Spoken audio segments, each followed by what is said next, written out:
Hello बच्चों, कैसे हैं आप सभी। उम्मीद करता हूं बहुत अच्छे हैं और पढ़ाई को अच्छे से कंटिन्यू कर रहे हैं। मैं हूं प्रशांत माहेश्वरी और fun with physics YouTube channel पर आप सभी का बहुत बहुत स्वागत है। आज हमारे पास में एक बहुत इंपॉर्टेंट टॉपिक है जिसे हम एम्पियर के नियम की सहायता से डिस्कस करेंगे। टॉपिक का नाम है परिनालिका। नाम से पता चल रहा है एक नलिका होगी और परि मतलब उसके चारों ओर कुछ लपेटा हुआ होगा, दैट इज परिनालिका, है ना। सिंपल सा टास्क है, बहुत सिंपल सा है, बहुत इजी पॉइंट है बच्चों। देखो क्या होता है परिनालिका, पहले ये समझते हैं। तो परिनालिका में बच्चों एक बेलनाकार नली होती है। नली वैसे भी बेलनाकार ही होती है ना। ये नली किसकी बनी हुई हो सकती है, तो इसका आंसर है ये किसी भी चीनी मिट्टी का पात्र हो सकती है। ये बेलनाकार जो पात्र है ये किसका बना हुआ हो सकता है, चीनी मिट्टी का। नहीं तो जो गत्ता होता है ना कार्डबोर्ड, उसको भी आप बेलनाकार रूप में डाल दो तो वो क्या बन जाएगी, एक बेलनाकार नली बन जाएगी। क्या खास बात है इस नली की, तो हम कहते हैं कि इस नली का खुद का एक अनुप्रस्थ काट का क्षेत्रफल होगा।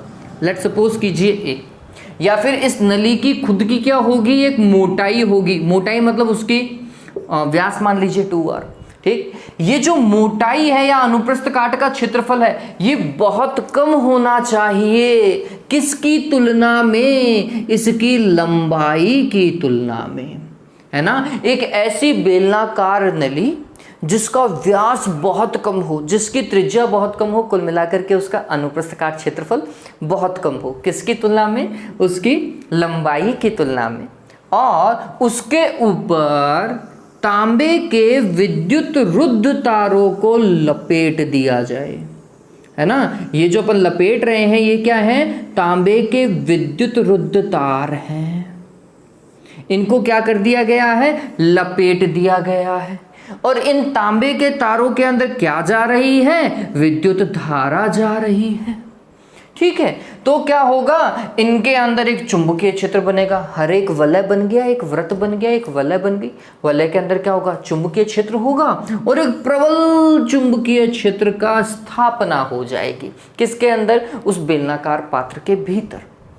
क्लियर है ये बात तो, ठीक। तो ये जो पूरा का पूरा आपने बनाया है कि आपके पास में एक चीनी मिट्टी का बेलनाकार पात्र है, उसके ऊपर आपने बहुत सारे तांबे के तारों के फेरे लपेट रखे हैं। ये फेरे बहुत पास में हैं। बेलनाकार नली की मोटाई कम है, लंबाई बहुत ज़्यादा है। उस बेलनाकार नली में आपने क्या प्रवाहित करी, धारा प्रवाहित करी। आपने क्या उत्पन्न किया, चुंबकीय क्षेत्र उत्पन्न किया, ठीक है। ये पूरा का पूरा सिनेरियो किसके अंदर हम पढ़ेंगे बच्चों, परिनालिका में पढ़ेंगे। बात समझ में आ रही है, क्या क्या चीजें डिस्कशन में आई, पता चला। चलिए क्या खास बात है इसकी, तो एक खास बात मैंने आपको लंबाई और अनुप्रस्थ काट क्षेत्रफल की बताई।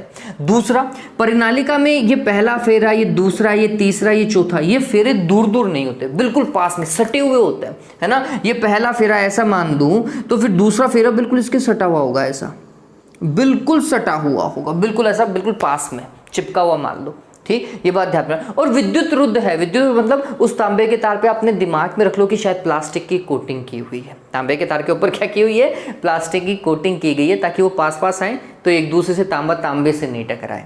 बात समझ रहे हो। वैसे प्लास्टिक की कोटिंग होती नहीं है, आप कह सकते हैं इन्हें इनेमलित किया जाता है। इनेमल एक पदार्थ है जिसको डाल देते हैं तो एक वर्निशिंग हो जाती है उसके ऊपर। ऑल राइट, तो कुल मिलाकर के दिमाग में रखना है विद्युत रुद्ध तांबे के तार, एक वर्ड यूज करेंगे, विद्युत रुद्ध तांबे का तार। अब तांबा विद्युत रुद्ध कैसे हो सकता है, वो तो चालक है। इसका मतलब ये है कि तांबे के ऊपर क्या की गई है, तार के ऊपर कोटिंग की गई है, ताकि वह अगर वायु में कोई उसको हाथ भी लगा ले तो उसको करंट नहीं लगना चाहिए, ठीक है। ऐसा दिमाग में रख लो। चलिए क्लियर हो गया ये। और ये बहुत ज़्यादा पास में है। अब क्या खास बात है, तो आपको पता होगा अगर किसी वलय में से धारा जाएगी तो क्या उत्पन्न होगा, चुंबकीय क्षेत्र उत्पन्न होगा, ऐसा। हालांकि चुंबकीय क्षेत्र ऐसा नहीं, मैं तो बीच वाला केंद्र से बता रहा हूँ कि केंद्र से ऐसा चुंबकीय क्षेत्र जाएगा ना। अपन ऐसे तो बोलते हैं यूं धारा गई तो अंगूठा किसको बताएगा, चुंबकीय क्षेत्र की दिशा को बताएगा, यही तो है। तो ये पहली वलय के कारण चुंबकीय क्षेत्र केंद्र से गुजरता हुआ, ऐसे ही इसके पास में एक और दूसरी वलय है, उसके कारण भी चुंबकीय क्षेत्र ही, फिर तीसरी वलय है, फिर चौथी वलय है, फिर पांचवी वलय है, सभी के कारण चुंबकीय क्षेत्र यही डायरेक्शन में। तो क्या होगा, सभी की डायरेक्शन सेम है तो वो जुड़ जाएगा अंदर। अंदर सभी की डायरेक्शन सेम है, इसलिए अंदर चुंबकीय क्षेत्र जुड़ जाता है, उसका सदिश योग होता है और आपको देखने को मिलता है कि वो एक ही है। तो प्रबल चुंबकीय क्षेत्र मिलता है किसकी सहायता से, परिनालिका की सहायता से। ठीक, उपयोग पता चला परिनालिका में क्या सिनेरियो चल रहा है। परिनालिका का उपयोग होता है बच्चों प्रबल चुंबकीय क्षेत्र को प्राप्त करना। क्या है इसका उपयोग कि एक प्रबल एवं एक समरूप चुंबकीय क्षेत्र, एक समान चुंबकीय क्षेत्र को प्राप्त करने के लिए किसका उपयोग किया गया है, परिनालिका का उपयोग किया गया। अब इसकी एक और खास बात है, जैसे ही आपने चीनी मिट्टी का ये जो बेलनाकार पात्र लिया, इससे चुंबकीय क्षेत्र की दिशा तो देख ली क्या, और आप देखेंगे कि ये जो अनुप्रस्थ काट का क्षेत्रफल है, इसका तल लंबवत है किसके, चुंबकीय क्षेत्र की दिशा के, है ना। इसका मतलब हर एक फेरे का अनुप्रस्थ काट का जो क्षेत्रफल का जो तल है, वो तल किसके लंबवत होना चाहिए, चुंबकीय क्षेत्र की दिशा के क्या होना चाहिए, लंबवत होना चाहिए। ठीक है, ये बात दिमाग में रखने लायक है। इसको डिस्कशन करने से पहले एक और चीज़ मैं आपको बताता हूँ जो बहुत ज़्यादा इम्पॉर्टेंट है। ये कहा जाता है कि किसी भी परिनालिका के बाहर अगर कोई बिंदु है तो वहाँ लेट सपोज करो ये क्यू बिंदु है, यहाँ पर चुंबकीय क्षेत्र जो है वह लगभग जीरो है, पूर्ण रूप से जीरो नहीं होता, लगभग जीरो माना जाता है, जबकि अंदर चुंबकीय क्षेत्र बहुत प्रबल है। ठीक, ऐसा कैसे भाई, उसको जीरो कैसे मान रहे हो, तो इसका एक सिंपल सा मैं आपको तरीका बताता हूं। लेट सपोज कीजिए, ये आपको सिर्फ समझाने के लिए, ये बात ध्यान में रखिएगा, ये डायग्राम आपको समझाने के लिए बना रहा हूं मैं। अभी इसको पूरा मिटाएंगे। मान लेते हैं फेरे ऐसे जा रहे हैं, यू ऐसा, यू, तो धारा भी ऐसे जा रही है ना, यूं, तो यूं धारा बाहर निकली, ऊपर से बाहर की ओर निकल रही है और फिर नीचे से अंदर की ओर जा रही है। ऐसा मान लीजिए धारा अगर ऊपर से बाहर निकल रही है तो हम इसे प्रदर्शित कर रहे हैं डॉट से। किससे प्रदर्शित कर रहे हैं बच्चों, डॉट से प्रदर्शित कर रहे हैं। किससे, डॉट से। ऐसे डॉट से तो वैसे चुंबकीय क्षेत्र को प्रदर्शित करते हैं जो तल के लंबवत क्या होता है, बाहर की ओर होता है, लेकिन हम यहाँ पे धारा को प्रदर्शित कर रहे हैं। और ऐसे ही यहाँ पर धारा अंदर की ओर जा रही है, अंदर की ओर तार घूम रहा है तो धारा अंदर की ओर जा रही है तल के लंबवत, तो यहाँ पे अपने बना दिया क्रॉस। ठीक है, अब समझिए, अब थोड़ा सा दिमाग में रखो, इस डॉट को एक तार मान लो जिससे धारा ऐसे जा रही है। अगर धारा ऐसे जा रही है बाहर की ओर तो इस अंगूठा इस धारा की दिशा में रखो और ऐसा घुमाओ, अंगुलियां जो है वो चुंबकीय क्षेत्र को प्रदर्शित करेंगी क्या, यही होगा। चलिए, तो अब चुंबकीय क्षेत्र देखिए कैसा होगा। तो हमने बोला इस वाले के कारण चुंबकीय क्षेत्र ऐसा होगा, वृत्त के रूप में, है ना, यू बाहर की ओर, तो ये ऐसे घूमेगा। बात समझ में आई? ये भी ऐसा ही है तो इसके कारण भी चुंबकीय क्षेत्र ऐसा ही होगा।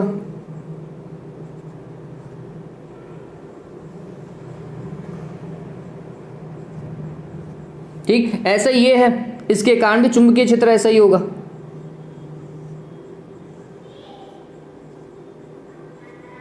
सिर्फ इसी को ही गौर कर रहा हूं। अब गौर कीजिएगा, अगर मैं एक और वृत्त खींचता हूं, मतलब एक और चुंबकीय बल रेखा ऐसे बनाता हूं,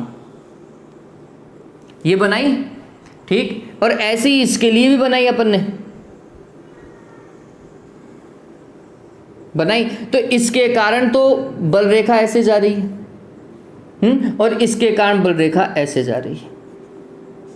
थोड़ा सा गौर कीजिएगा, इसके कारण चुंबकीय बल रेखा अंदर की ओर और इसके कारण चुंबकीय बल रेखा बाहर की ओर निकल रही है। दोनों की दिशा विपरीत है क्या? अगर ये जहां पर टकराएंगे वहां पे चुंबकीय क्षेत्र क्या हो जाएगा, नष्ट हो जाएगा। हो जाएगा क्या? ठीक, तो अब ये बल रेखा कैसे देखी गई, तो इसमें थोड़ा सा मॉडिफिकेशन हुआ।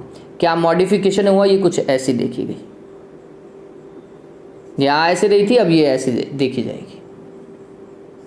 बात समझ रहे हो? बीच में से जाएगी नहीं। अगर यहां से बल रेखा गुजरी नहीं तो यहाँ पे चुंबकीय क्षेत्र कितना हुआ? 0। क्लियर है ये बात? चलिए, अब ऐसा का ऐसा इसके साथ में भी हुआ होगा, ये भी विपरीत ही आ रही थी। तो देखो, ये तो अंदर की ओर जा रही है और ये ऐसा, ये बाहर की ओर जा रही है और ये अंदर की ओर आ रही है, तो ये भी यहाँ पे कैंसिल करेगी क्या? कैंसिल करेगी तो क्या होगा, इसके कारण भी बीच में चुंबकीय क्षेत्र हट जाएगा। ये लो, अब ये ऐसा, ये किसके कारण? किसके कारण? सोचिए, 3 फेरों के कारण यहां पे 1 2 3, एक तो ये और एक ये। जबकि बाहर अगर आप देखोगे तरीके से तो हम बोलते हैं ये तो नष्ट ही हो जा रहे हैं, क्योंकि दिशा एक की ऐसे है, एक की ऐसे है, तो विपरीत है क्या? विपरीत है क्या, तो ये हटता जाएगा। हालांकि इसे बनाना ही अभी तो ठीक है, आपको दिमाग में रहता जाएगा, लेकिन ये ध्यान में रखिएगा कि दो फेरों के बीच में चुंबकीय क्षेत्र शून्य होता है। क्यों शून्य होता है, क्योंकि एक दूसरे के विपरीत आ रहे होते हैं, खत्म कर देते हैं। अब जैसे जैसे फेरे बढ़ते जाएंगे बच्चों, ये ऐसा होता जाएगा। बात समझ रहे हो?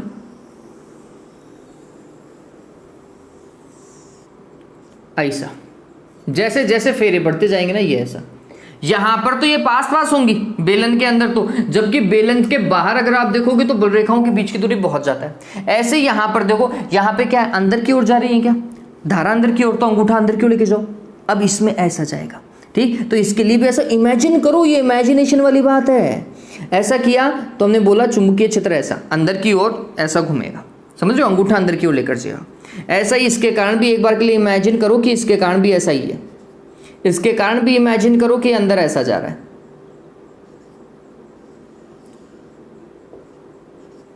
ठीक है। अब सोचो क्या होगा, तो हमने बोला इसको एक और बना लेते हैं। ऐसे ही इसकी भी एक और बनाता हूं मैं।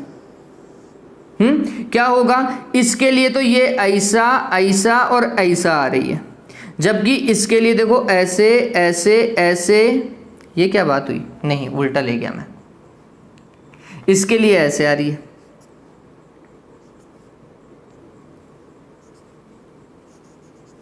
ऐसा, ठीक। एक के कारण अंदर की ओर और दूसरी के कारण बाहर की ओर, विपरीत है क्या, खत्म कर देंगे यहां पर। तो यहां पे चुंबकीय क्षेत्र तो खत्म है भैया, ये ऐसा देखा जाएगा, ठीक। दो के कारण कैसा देखा जाता, तो हम बोलते हैं सॉरी तीन के कारण ऐसा। चार के कारण कैसा देखा जाता, फिर पांच के कारण क्या देखा जाता। तो ये जो है ना अंदर तो बिल्कुल पास पास चलेगी, और अगर पूरे के कारण देखता तो ऐसा, बलरेखाएं क्रॉस नहीं करनी चाहिए। तो अगर आप देखोगे इस चीज को, तो अंदर तो सभी का चुंबकीय क्षेत्र का डायरेक्शन एक ही है,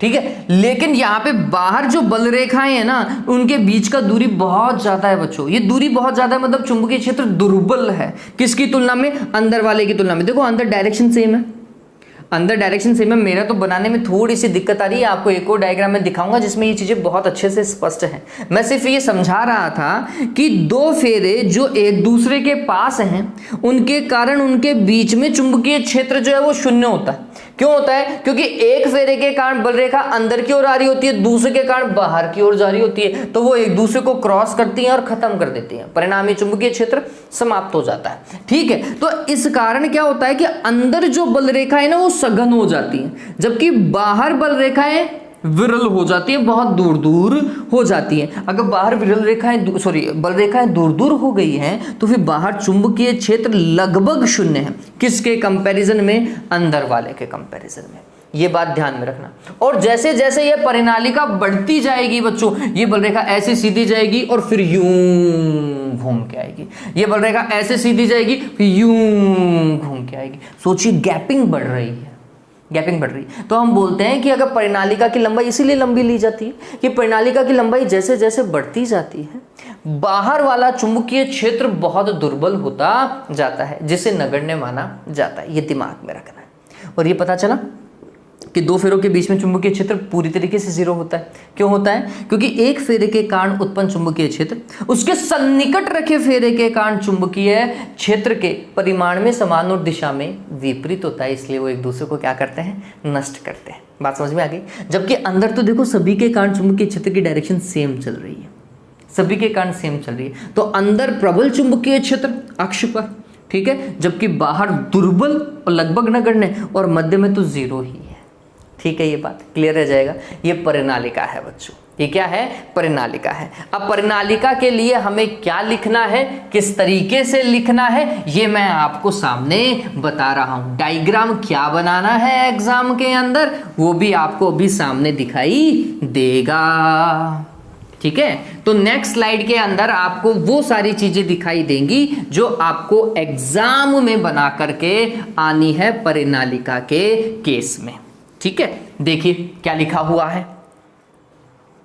जल्दी से इसे उतार लीजिए या फिर इसका स्क्रीनशॉट ले लीजिए। मैंने बहुत सिंपल थ्योरी लिख रखी है। देखिए क्या बताया है। सबसे पहले डायग्राम को देखिए, एक बैटरी लगाई है और फिर हमने बहुत सारे फेरे बना दिए हैं, और उन फेरों के अंदर जिस तरीके से धारा आ रही है बच्चों, ये बात ध्यान रखो, धारा आने का निर्देशन बहुत इंपॉर्टेंट है इसके अंदर। ठीक, तो जिस तरीके से धारा आ रही है बच्चों, ऐसा अंदर क्यों आ रही है, यूं अंदर क्यों आ रही थी, यूं ऐसा, तो अंदर की ओर ऐसा ही, तो अंगुली हमने धारा की दिशा में ली, तो फिर चुंबकीय क्षेत्र ऐसा गया है इस पर्टिकुलर डायग्राम के अंदर। मतलब फेरों के अंदर जो धारा थी ना बच्चों, वो अंदर की ओर आ रही है ऊपर से और बाहर की ओर निकल रही है नीचे से, इसलिए फिर चुंबकीय क्षेत्र इधर प्रदर्शित किया है अपन ने। तो आप देखेंगे बीच में मैंने बिल्कुल समांतर रेखाएं प्रदर्शित की गई हैं, क्योंकि अक्ष के निकट चुंबकीय क्षेत्र प्रबल होता है, जबकि बाहर ये दो ही बल रेखाएं प्रदर्शित की गई हैं जो कि दूर दूर है, जो कि दूर दूर है, ये ध्यान में रखें। ठीक है, तो ये दुर्बल चुंबकीय क्षेत्र हो गया। अब देखो थ्योरी बहुत सिंपल है। परिनालिका क्या है, वह उपकरण है जिसके उपयोग से समरूप एवं प्रबल चुंबकीय क्षेत्र उत्पन्न करने किया जाता है ना, जिसका उपयोग समरूप एवं प्रबल चुंबकीय क्षेत्र उत्पन्न करने में किया जाता है। इसमें क्या होता है, एक चीनी मिट्टी या कार्डबोर्ड का बेलनाकार लंबा पात्र होता है जिसकी त्रिज्या उसकी लंबाई की तुलना में कम होती है। फिर इस पर विद्युत रुद्ध तांबे के तारों को या उसके फेरों को इस प्रकार लपेटा जाता है कि प्रत्येक फेरा अपने निकटवर्ती फेरे के काफी सटा हुआ हो, चिपका हुआ हो। परिनालिका में नियतमान की धारा प्रवाहित करने पर चुंबकीय क्षेत्र उत्पन्न होगा, और ये जो उत्पन्न चुंबकीय क्षेत्र है वह, या परिणामी चुंबकीय क्षेत्र है वह, प्रत्येक फेरे के कारण उत्पन्न चुंबकीय क्षेत्र के सदिश योग के तुल्य होता है। ध्यान रखिएगा, हर एक फेरे का चुंबकीय क्षेत्र निकालो और फिर उनका क्या कर दो, सदिश योग कर दो, आपको परिणामी चुंबकीय क्षेत्र मिल जाएगा। हालांकि हम एम्पियर के लूप का नियम, एम्पियर का नियम यूज करेंगे इसके लिए। चलिए, तो ये क्लियर हुआ, स्क्रीनशॉट लिया, डन हुआ। चलिए अब एग्जाम के अंदर डेरिवेशन कैसे करना है, वो 2 नंबर जो डेरिवेशन के लेने हैं वो हमें कैसे हिट करने हैं वो देखिए बच्चों, वो है इंपॉर्टेंट। तो ये वाली थ्योरी इसलिए ताकि अगर 3 नंबर का सवाल आ जाता है, अगर आता है तो 1 नंबर आपको यहां से मिल जाए और 2 नंबर जो डेरिवेशन के हैं वो आपके कंप्लीट हो जाए। और डेरिवेशन में आपका नंबर कट ही नहीं सकता। मुझे दिक्कत सिर्फ इस बात की रहती है कि बच्चे थ्योरी कैसे उतारेंगे, इसलिए जितना सिंपल हो सकता था थ्योरी को मैंने उतना सिंपल किया है बच्चों। उम्मीद करता हूं आप इसे आसानी से याद कर लेंगे, है ना। अब 2 लाइनें और थ्योरी की मैं लिखूंगा, वो बीच में डेरिवेशन में वो इंपॉर्टेंट है, वो लिखनी ही पड़ेगी अपन को, फिर उसके बाद में काम करना चालू करते हैं। देखिए डायग्राम देखिए, सबसे पहले क्या करेंगे,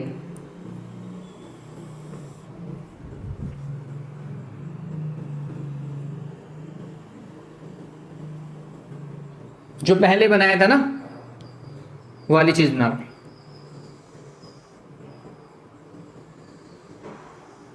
ये एक बेलनाकार पात्र ले रहे हैं अपन, चीनी मिट्टी या फिर किसका, कार्डबोर्ड का बना हुआ।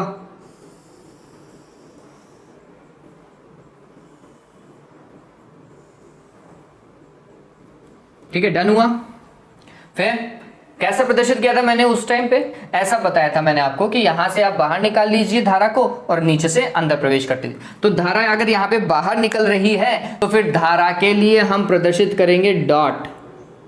तो ऐसे यहां पर डॉट डॉट डॉट बना लो, जल्दी से जितना हो सके उतना जल्दी जल्दी डॉट डॉट डॉट बना लो, है ना। और ये डॉट किसको प्रदर्शित कर रहे हैं, धारा जो है वो तल के लंबवत बाहर की ओर निकल रही है यहां से, और यहां पर क्या हो रहा है, क्रॉस बना लेना है। यहां पर क्या बना लेना है, क्रॉस बना लेना है। बना लिया क्रॉस, ठीक। ये धारा के लिए प्रदर्शित था।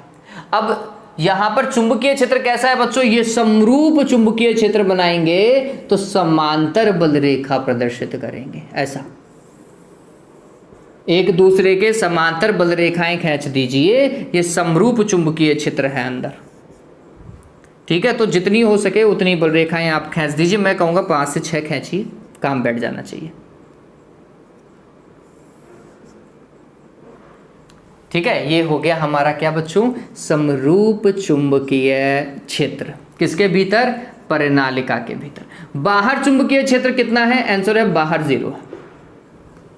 एक आदर्श परिनालिका में बाहर चुंबकीय क्षेत्र 0 माना जाता है, ध्यान में रखिएगा। आदर्श की बात करेंगे जिसकी लंबाई बहुत ज्यादा होती है। ठीक, अब यहां पर एम्पियर लूप को सेलेक्ट करना है, उसी के सहायता से काम होगा बच्चों। तो हमने क्या किया, मान लीजिए इस पूरी परिनालिका की लंबाई कैपिटल एल है, लेट सपोज करते हैं, ठीक है। और उस कैपिटल एल में फेरों की संख्या कितनी है बच्चों, कैपिटल एन फेरे हैं। कैपिटल एल लंबाई और उसमें कैपिटल N फेरे। अब हम जब एम्पियर लूप लेते हैं ना, तो हमने एम्पियर लूप को ऐसा लेना है, समझिए, ये एम्पियर लूप पूरा परिबद्ध नहीं कर रहे हम परिनालिका को, सिर्फ इतना ही परिबद्ध कर रहे हैं। इतना ही क्यों परिबद्ध किया, ये आपका सवाल हो सकता है कि सर आपने इतना ही क्यों परिबद्ध किया। आप ऊपर से भी कर सकते हैं, नीचे से भी इतना परिबद्ध कर सकते हैं। आप पूरा एम्पियर लूप ऐसे नहीं लेंगे। क्यों नहीं लेंगे? क्योंकि अगर मैं पूरा एम्पियर लूप ले लेता हूं ऐसा, तो बाहर तो वैसे ही चुंबकीय क्षेत्र शून्य, और अगर मैं यहाँ की बात करता हूं तो जितनी धारा बाहर की ओर जा रही है उतनी ही अंदर की ओर जा रही है। बाहर जाने वाली धारा अगर प्लस की लें, अंदर वाली माइनस की लें, तो टोटल धारा तो जीरो हो गई भी, हो गई धारा जीरो। तो वापस से हमारे पास में B.dl का मान जीरो आ जाएगा। लो कर लो काम, फिर कुछ नहीं होने वाला। ठीक है, तो हम ऐसे एम्पियर का लूप लेंगे जिसमें या तो धारा बाहर ही निकले या धारा अंदर ही प्रवेश करे, ताकि काम तो बैठे भैया। क्योंकि हमें इतना तो निश्चित है कि अंदर चुंबकीय क्षेत्र तो है, चुंबकीय क्षेत्र शून्य तो नहीं है अंदर, तो वो निकालना भी तो है। चलिए, उसके हिसाब से हमने काम किया। इसको नाम देते हैं A, B, C और D। इस एम्पियर लूप की ये जो लंबाई है A से लेकर B तक, इसको मैं स्मॉल l मान लेता हूं। इसको क्या माना जा सकता है बच्चों? स्मॉल l माना जा सकता है। ये बात ध्यान में रखिएगा। काम करना चालू करते हैं। डेरिवेशन वाला पार्ट मैं आपको बताता हूँ। एक जो 2-3 लाइनें अपन लिखेंगे वो अलग से मैं आपको लिखाऊंगा, लेकिन अभी डेरिवेशन वाले पार्ट के ऊपर थोड़ा सा गौर करते हैं। आपको याद हो, एम्पियर का नियम अगर हम लगाएं तो B सदिश डॉट dl सदिश is equals to mu not summation I लिखते हैं। समीशन I क्या होता है? उस एम्पियर लूप में जितनी धारा परिबद्ध हुई वो, है ना, एम्पियर लूप के अंदर जितनी धारा, तो ये वाली धारा, ये जितने भी अंदर की ओर जा रहे हैं ना, इनको गिनो, 1 2 3 4 5 6 7 8। एक फेरे में I धारा जा रही है, तो 8 फेरे में कितनी जाएगी? 8I लिख सकता हूं क्या? ऐसा ही है। तो मेरे को ये पता चलना चाहिए कि एम्पियर लूप में कितने फेरे हैं। कुल फेरे तो कैपिटल N होंगे, उसमें कोई दिक्कत नहीं है, लेकिन हमें यह भी तो पता हो कि एम्पियर लूप में कितने फेरे हैं। ठीक है, तो ये थोड़ा सा दिमाग लगाने लायक बात है, ये इंपॉर्टेंट है। चलिए, वो काम कैसे किया जाएगा उसके लिए देखिए रामायण समझते हैं। तो हमने बोला माना किसी आदर्श परिनालिका की L लंबाई में कैपिटल N फेरे हैं। कितने फेरे हैं? कैपिटल L लंबाई में। तो एकांक लंबाई में कितना हो जाएगा? तो सिंपल सी बात है, L लंबाई में N फेरे, तो एकांक लंबाई में N बटा L। यही तो कॉन्सेप्ट है। तो हमने बोला अतः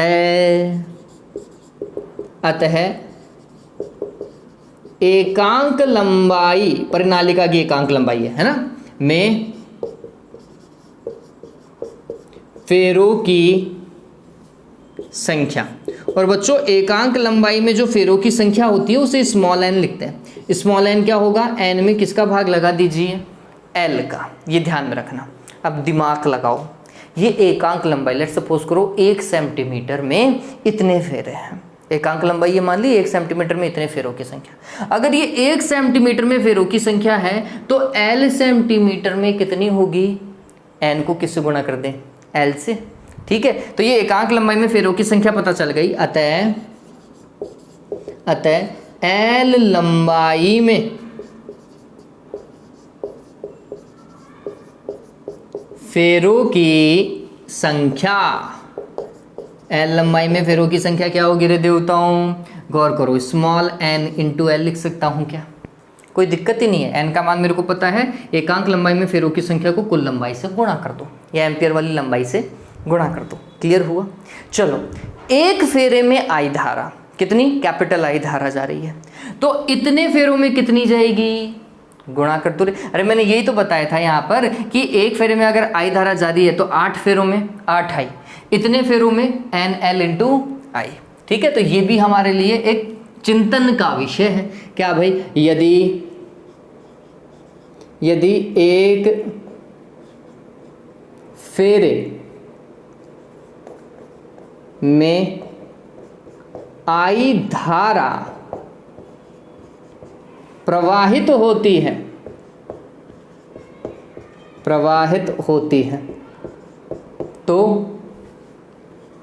NL फेरों में प्रवाहित धारा कितनी होगी रे देवताओं? NLI।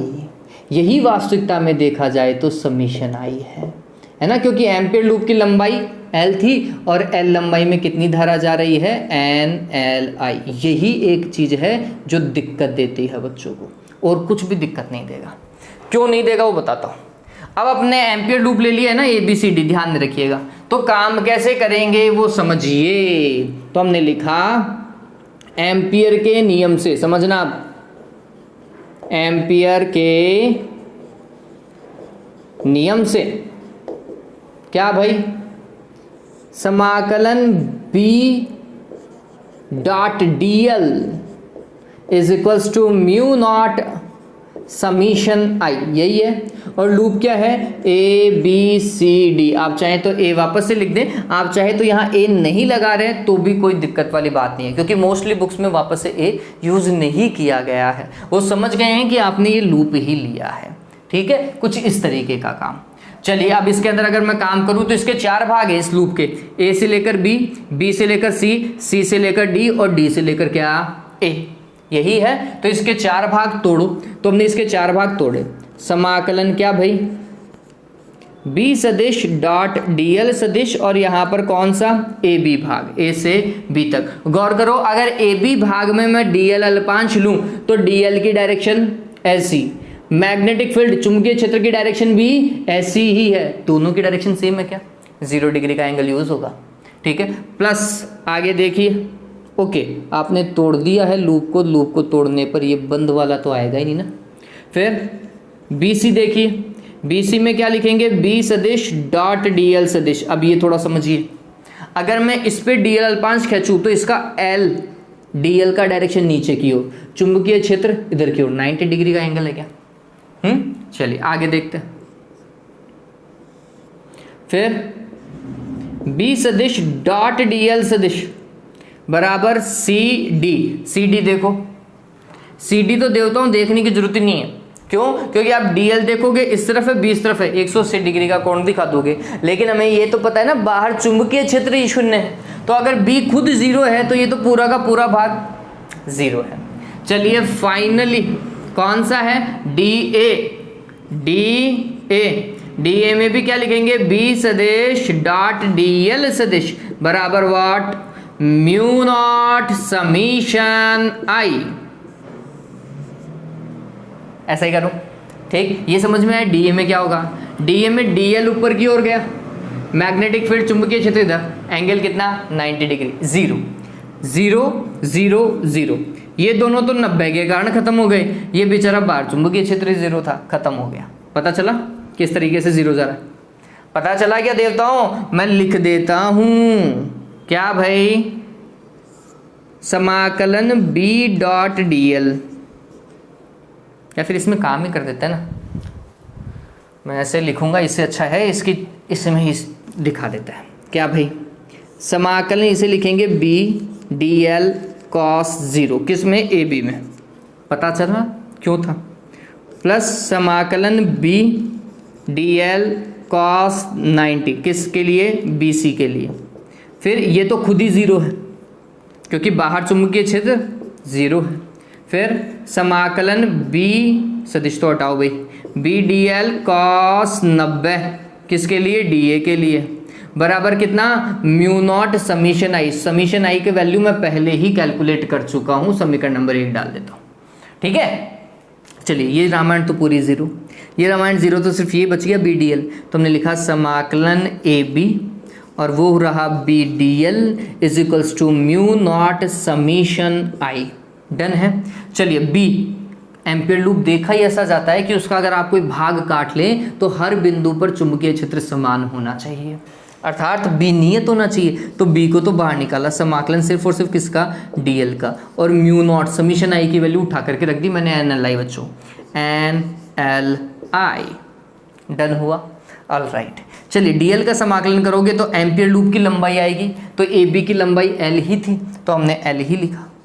Is equal to what, mu not N L I, L से एल की रामायण हट गई, तो परिनालिका के भीतर चुंबकीय क्षेत्र कितना होता है, ध्यान में रखेंगे सभी, कितना, म्यू नॉट एन एल आई, ये परिनालिका के भीतर चुंबकीय क्षेत्र है, दिमाग में रहेगा।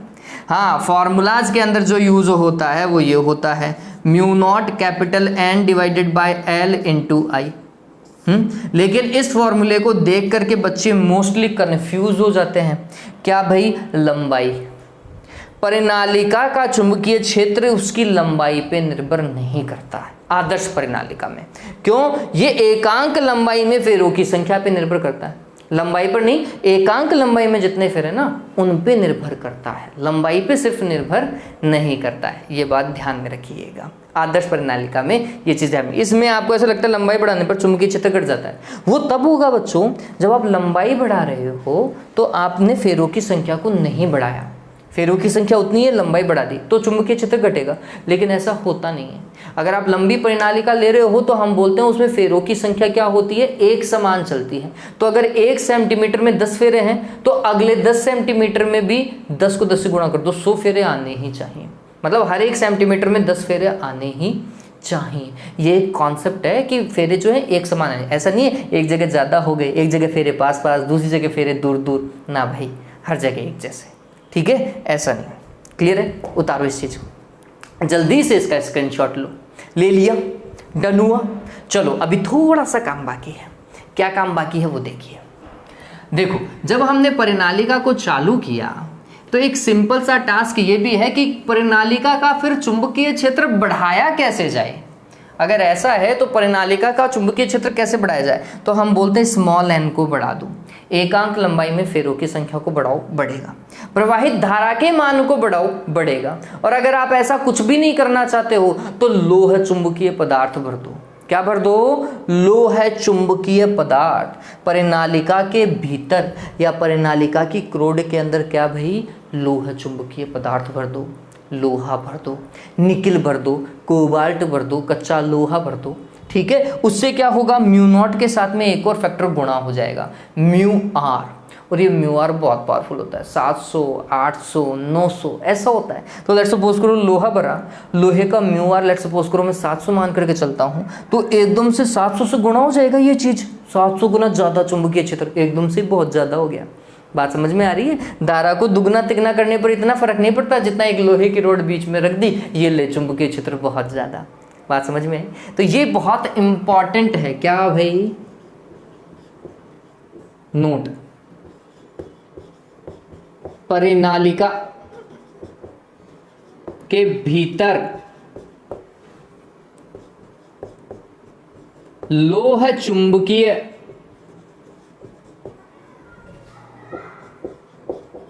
पदार्थ को रखने पर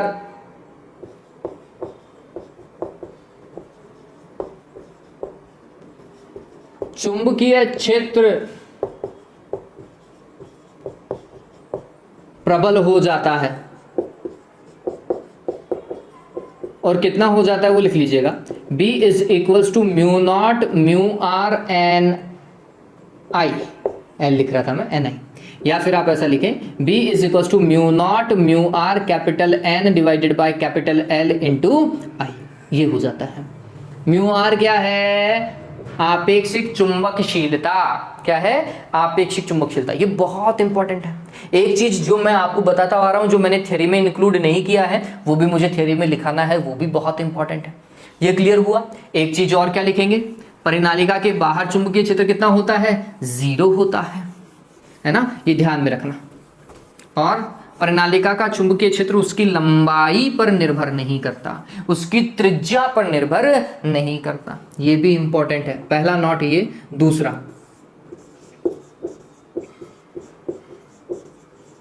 परिनालिका का चुंबकीय क्षेत्र नलिका की लंबाई तथा त्रिज्या पर निर्भर नहीं करता। ये बात बहुत इंपॉर्टेंट है बच्चों, है ना। और एक और चीज जो अभी थोड़ी देर पहले मैंने बोली थी, लिखी नहीं, वो लिख देते हैं। तीसरा,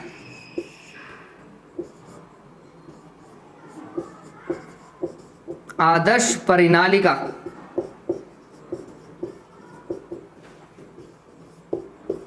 के बाहर चुंबकीय क्षेत्र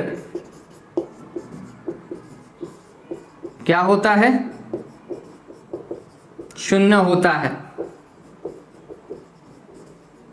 जबकि एक सामान्य परिनालिका के बाहर चुंबकीय क्षेत्र क्या होता है? दुर्बल होता है, दुर्बल होता है। एवं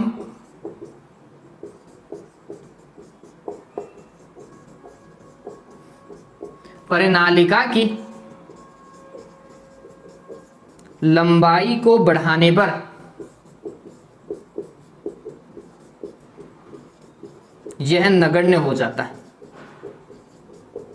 ठीक है, ये इंपॉर्टेंट है बच्चों, है ना। लंबाई को बढ़ाएंगे तो नगण्य हो जाता है किसी भी वास्तविक परिनालिका में, या जो हम परिनालिका हम यूज करते हैं। ठीक है, ये दिमाग में रहेगा। अरे देवताओं, रहेगा नहीं रहेगा? और लिखाऊं क्या परिनालिका में? अभी तो है रे, अभी है।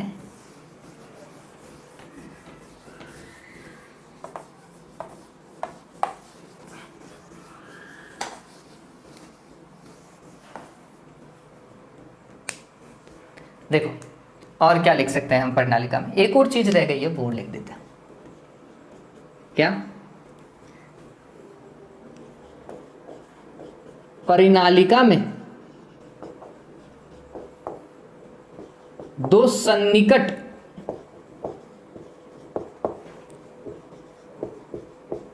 फेरों के बीच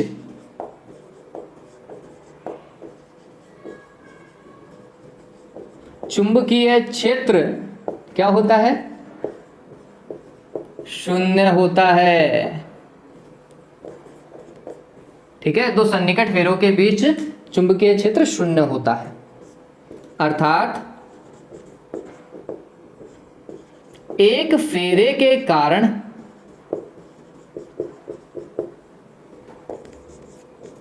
चुंबकीय क्षेत्र दूसरे फेरे के कारण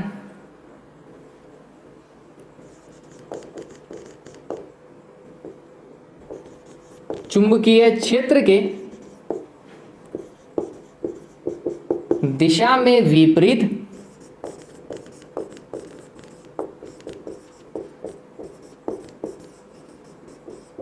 एवं परिमाण में समान होने के कारण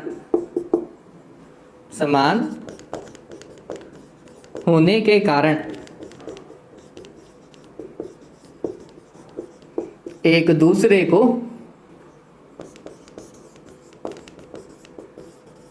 निरस्त कर देते हैं। ठीक है, ये है तरीका। वैसे अगर आपको कोई पूछे कि परिनालिका का उपयोग कहाँ हो सकता है, तो मैं आपको एक सिंपल सा एग्जांपल बताता हूँ। ये क्लियर हो गया? इतना ही था। परिनालिका का उपयोग आपने देखा हो, विद्युत क्रेन सुना है? विद्युत क्रेन में वास्तविकता में बच्चों क्या होता है? ऐसा ही होता है। ये परिनालिका हो जाती है, ऐसी परिनालिका होती है, बहुत सारे फेरे होते हैं। ठीक है, और अंदर क्या होती है? लोहे की क्रोड होती है। अंदर क्या होती है? लोहे की क्रोड होती है। अब इसमें क्या प्रवाहित की गई? धारा प्रवाहित की गई। धारा प्रवाहित की गई तो अंदर क्या उत्पन्न हुआ? चुंबकीय क्षेत्र, और ऊपर से अंदर लोहे की क्रोड हो रहे। तो लोहे की क्रोड के कारण ये चुंबकीय क्षेत्र क्या हो जाता है? प्रबल हो जाता है, और ज्यादा बढ़ जाता है। ठीक है, ये मीडियम में ये चुंबकीय क्षेत्र और ज्यादा प्रबल हो जाता है। प्रबल हो जाने के कारण क्या होता है बच्चों? इसका एक सिरा तो बनता है, चुंबक की तरह काम करने लग जाती है रॉड, चुंबक की तरह काम करने लग जाती है। इसका एक सिरा नॉर्थ बन जाता है और एक सिरा साउथ, कुल मिलाकर के एक चुंबक बन गई। ठीक है, और एक प्रबल चुंबक बन गई। तो हमने इसमें धारा बहाई, धारा बहाते ये अंदर वाली लोहे की रॉड के कारण चुंबकीय क्षेत्र भी बढ़ा और ये एक प्रबल चुंबक बनी। प्रबल चुंबक बनी तो हमें जिस भी भारी चीज को चिपकाना था लोहे की, उसके पास में लेके आते हैं, लोहा इस अंदर वाली चुंबक के क्या होता है, चिपक जाता है। ये चिपक गया, फिर उसको जहां पर लेके जाते हैं वहां पर मूव करवाते हैं, फिर जहां छोड़ना होता है वहां धारा को जीरो कर देते हैं। जैसे ही धारा को हमने जीरो किया वैसे ही चुंबकीय क्षेत्र भी जीरो, वैसे ये चुंबक जो है वो सामान्य लोहा बन जाती है और वो जो उससे चिपका हुआ था ना भारी सा लोहा वो नीचे गिर जाता है। ठीक है, इस तरीके से हम परिनालिका का उपयोग कर सकते हैं। सोचिए, एक प्रबल चुंबकीय क्षेत्र आसानी से प्राप्त हो सकता है। ठीक है, और एक फाइनल जो आपके बुक में नहीं है, ये अगर परिनालिका होती ना बच्चों, तो परिनालिका का ये जो बीच वाला भाग है ना, ये बीच वाला, अगर ये परिनालिका होती तो, है ना, ये अगर परिनालिका है तो इसके बीच वाले भाग के अंदर चुंबकीय क्षेत्र जो है वो प्रबल है, कितना, μ0 Ni। लेकिन इसका ये जो किनारा है ना, किनारा परिनालिका के किनारे, इन किनारों पर चुंबकीय क्षेत्र अक्ष के चुंबकीय क्षेत्र का आधा होता है, 1/2 μ0 Ni। ध्यान में रखना। चलो ये लिखा देता हूं, ये बहुत अच्छा पॉइंट है। परिनालिका की खास बात ये है कि किनारों पे चुंबकीय क्षेत्र कम होता है ना। ये स्टार लगा करके लिख लीजिएगा, क्या भाई,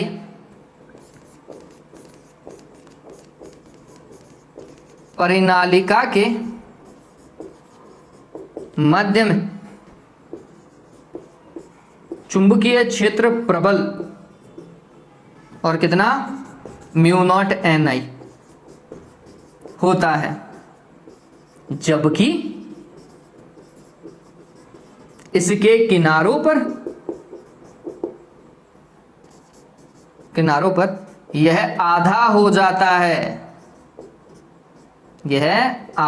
जाता है, ये बात ध्यान में रखना है। मैग्नेटिक फील्ड एट कॉर्नर कितना होता है, 1/2 μ0 Ni। हालांकि ये हमारे सिलेबस का भाग नहीं है तो भी मैं आपको नॉलेज के पर्पज से बता रहा हूं कि परिनालिका में ऐसा भी होता है। तो ये जो लास्ट वाले पॉइंट हमने लिखे ना, ये नॉलेज के लिए, आप थ्योरी में नहीं लिख करके आओगे कोई दिक्कत नहीं, खैर ये तो लिख करके आ जाना, ये अच्छा पॉइंट है।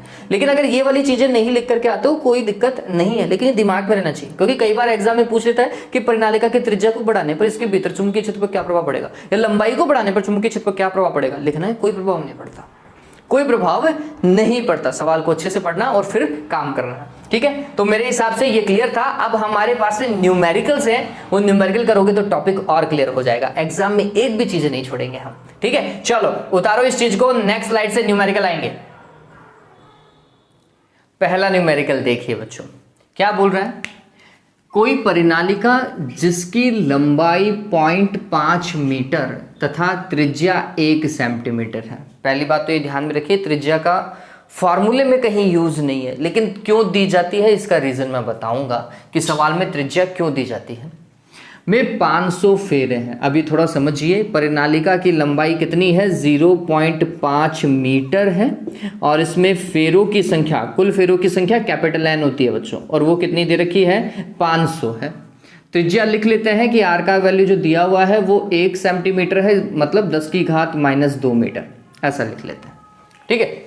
फिर क्या बोल रहा है, इसमें 5 एम्पियर की विद्युत धारा प्रवाहित हो रही है, परिनालिका के भीतर चुंबकीय क्षेत्र का मान ज्ञात कीजिए। बहुत सिंपल सा सवाल था भाई, धारा का मान कितना दे रखा है, 5 एम्पियर दे रखा है, चुंबकीय क्षेत्र होगा μ0 n इंटू आई, या फिर आप लिख सकते हैं μ0 capital N divided by capital L into I, है ना। μ0 की वैल्यू कितनी, 4 पाई इंटू 10⁻⁻7, यही लिखोगे।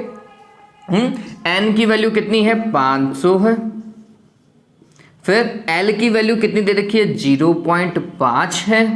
धारा की वैल्यू 5 है भाई, ऐसा ही है। इसका पॉइंट हटाते हैं तो ऊपर 10 से मल्टीप्लाई मतलब 5000 कर दीजिए। इसको ऐसा हटाओ तो ये 1000 आएगा, नहीं आएगा, या 5 से 5 को आप हटा सकते थे। मैं तो सिर्फ इसलिए कर रहा हूं क्योंकि ये 10⁻³ बन जाएगा, 10⁻³ और ये 10⁻⁻7, 10⁻⁻4 है ना, ये हो गया 10⁻⁻4। और देखो ये 20 हो गया क्या, 20 पाई इंटू 10⁻⁻4 टेस्ला, ठीक है। जिसे आप और क्या लिख सकते हैं, इसे अपन ऐसे लिख सकते हैं 20 इंटू 3.14 इंटू 10⁻⁻4 टेस्ला। सॉल्व कर लीजिएगा, आंसर तो आपको पता है ही क्या आएगा। क्लियर है ये बात? तो डन हुआ, सिंपल सा सवाल था। हाँ, आर क्यों दिया जाता है वो समझिए। आर के लिए हम बोलते हैं, जब भी हमें पता होता है कि परिनालिका का सवाल है तो ये कंडीशन अप्लाई होना बहुत जरूरी है। ये कंडीशन अप्लाई होना बहुत जरूरी है कि लंबाई जो है वो उसके अनुप्रस्थ काट क्षेत्रफल की तुलना में क्या होनी चाहिए, ज्यादा होनी चाहिए, या उसकी मोटाई की तुलना में क्या होनी चाहिए, ज्यादा होनी चाहिए। तो लंबाई है 0.5 मीटर, और अगर मैं यहां से क्षेत्रफल निकालता हूं पाई आर स्क्वायर करके, तो पाई मतलब 3.14, आर की वैल्यू 10 की पावर -2 और उसका क्या बच्चों, स्क्वायर, ये होगा 10 की पावर -4 हो जाएगा। 10 की पावर -2 का स्क्वायर 10 की पावर -4, तो ये क्या 3.14 into 10 to the power -4 metre square. सोचिए, है ना, ये क्षेत्रफल का परिमाण ये है, क्षेत्रफल का परिमाण ये है और लंबाई ये है। दोनों के परिमाण में दिन रात का अंतर है। एक तो बेचारा 10 की घात -1 में है, ये 10 की घात -4 में है, मतलब 1000 गुना का तो मिनिमम डिफरेंस मान करके चलो, ठीक है। तो इसका मतलब है अनुप्रस्थ काट के क्षेत्रफल से बहुत मोटा, बहुत लंबा है तार, ठीक है। चलिए नेक्स्ट क्वेश्चन देखिए, नेक्स्ट का सॉल्यूशन किस तरीके से करेंगे समझो। क्या बोल रहा है, सवाल बहुत अच्छा है ये। किसी 0.5 मीटर, सेम क्वेश्चन पे, किसी 0.5 मीटर लंबी परिनालिका में 2 परतें, इस वर्ड को गौर कीजिएगा, 2 परतों में तांबे के विद्युत रुद्ध तार लपेटे गए हैं। अब यहां पर सवाल जो चेंज होता है ना, वो सिर्फ यहां से है बच्चों, ठीक है। परिनालिका की लंबाई कितनी है, 0.5 मीटर है, इसमें परतें कितनी है, 2 हैं। इन परतों का लेना देना किससे है, बोल रहा है कि प्रत्येक परत में फेरों की संख्या 500 है। एक परत में फेरों की संख्या 500 है, तो 2 परतों में फेरों की संख्या कितनी होगी, जस्ट दुगनी, 2 से मल्टीप्लाई कर दो, तो ये यहां पर है आंसर 2 × 500। ये ध्यान रखना, परत से मल्टीप्लाई कर दो। एक परत में जितने फेरों की संख्या है उसको जितनी परतें यूज की है उससे मल्टीप्लाई कर दीजिए। क्वेश्चन पता चल गया, बस यही अंतर था, यही एक डिफरेंस है। फिर इसमें प्रवाहित धारा 5 एम्पियर है, ये लो भाई, धारा का मान भी वही है 5 एम्पियर। सॉल्व हुआ नहीं हुआ, हो गया क्या, B = क्या लिखोगे, μ0 capital N divided by L into I, वही काम है रे भाई, 4 pi into 10 to the power -7 into N की वैल्यू 1000, L की वैल्यू 0.5 और इसकी वैल्यू 5। इससे आप काट दीजिएगा, 1 0 इंक्रीज कर दीजिएगा, ये कैंसिल हो जाएगा, ठीक है। सॉल्व हो गया, क्लियर है। चलिए, तो यहां तक क्लियर है। वैल्यू क्या लगाएंगे, टेस्ला। अभी एक न्यूमेरिकल बाकी है, जल्दी से इसका स्क्रीनशॉट लीजिए बच्चों। नेक्स्ट क्वेश्चन है हमारा, सेम वैसा ही पैटर्न है। एक परिनालिका है जिसकी लंबाई वापस से 0.5 मीटर है, त्रिज्या वापस से 1 सेंटीमीटर है, फेरों की संख्या 500 है, सेम वैसा का वैसा है। अभी तक डेटा चेंज नहीं हुआ। क्या देखो अब क्या बोल रहा है, इसके केंद्र पर इतना चुंबकीय क्षेत्र उत्पन्न करने के लिए प्रवाहित धारा का मान क्या होगा। धारा पूछ लिया, चुंबकीय क्षेत्र दिया हुआ है, ठीक है। तो आई क्वेश्चन मार्क है बच्चों। बी की वैल्यू कितनी दे रखी है, 2.52 into 10 to the power -3 tesla, ठीक। फेरों की संख्या कितनी है बच्चों, 500 है। फिर लंबाई कितनी है, 0.5 मीटर। बताओ सवाल हुआ नहीं हुआ। B = μ0 capital N divided by L into I. हमें क्या निकालना है, I। तो I का फॉर्मूला क्या हो जाएगा, BL divided by μ0 N। Value put करो, जो भी मान आए उसका मात्रक क्या लगाएंगे, एम्पियर लगाएंगे, हो जाएगा ये सवाल। इसमें तो कहीं कोई दिक्कत ही नहीं है। चलिए ये वाला सवाल देखिए, ऑब्जेक्टिव क्वेश्चन है, एक सिंपल सा सवाल है। क्या बोल रहा है, एक परिनालिका में I धारा प्रवाहित करने पर उत्पन्न चुंबकीय क्षेत्र B है। क्लियर है भाई, कोई दिक्कत नहीं है।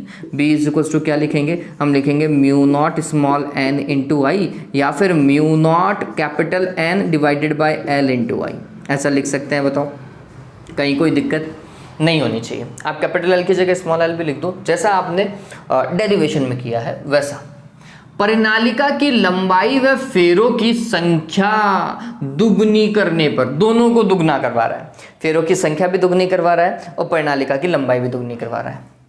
करने पर वही चुंबकीय क्षेत्र उत्पन्न करने के लिए, चुंबकीय क्षेत्र अभी भी B है, करने के लिए प्रवाहित धारा होगी। इतना ही चुंबकीय क्षेत्र वापस से प्राप्त करना है तो कितनी धारा प्रवाहित करनी पड़ेगी। तो हमने बोला चुंबकीय क्षेत्र वही है म्यू नॉट, फेरों की संख्या को वो बढ़ा रहा है, दुगना कर रहा है, लंबाई को भी वो दुगना कर रहा है, तो कितनी धारा प्रवाहित करेगा, लेट्स सपोज कीजिए I डैश धारा प्रवाहित करेगा। चुंबकीय क्षेत्र से उतना ही प्राप्त करना है। चलिए ये भी ठीक है।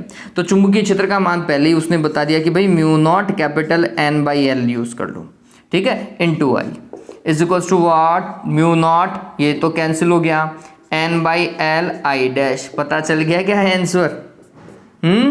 उतनी ही धारा प्रवाहित करनी पड़ेगी, धारा में कोई परिवर्तन नहीं करना पड़ेगा। अगर आपको उतना ही चुंबकीय क्षेत्र प्राप्त करना है और आपने क्या किया है, फेरों की संख्या लंबाई को दुगना कर दिया, तो धारा भी उतनी ही बहाव, आपको परिवर्तित करने की आवश्यकता नहीं है। पता चला आंसर। चलो एक सिंपल सा सवाल है, नीट में आया हुआ सवाल है। आज के लिए बच्चों इतना ही। उम्मीद करता हूँ ये टॉपिक आपको अच्छे से समझ में आ गया होगा। अगर वीडियो अच्छा लगे तो लाइक और शेयर करना मत भूलिएगा, और जिन्होंने अभी तक सब्सक्राइब नहीं किया जल्दी से सब्सक्राइब करो। चलो हैव अ गुड डे।